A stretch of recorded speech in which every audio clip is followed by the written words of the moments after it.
Hello! In this film, we're going to take a look at wonky thoughts. Wonky thoughts? Yes, you heard right. What on earth are wonky thoughts, I know you're thinking? Well, we all have them, so don't worry, it's quite natural. In fact, it's part of being human.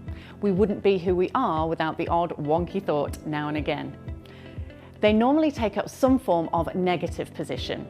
You know, you've been invited out to that lovely new Spanish restaurant by some friends, and then you realise they're all in couples and you're not. So you start thinking, maybe they're going through the motions asking me, maybe they don't really want me to go, which could lead to, in fact, why did they ask me last minute?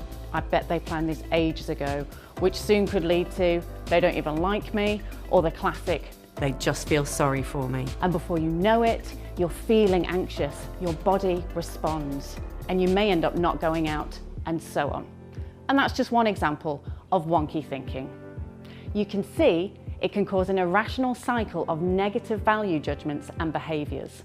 And let's not get started on relationships.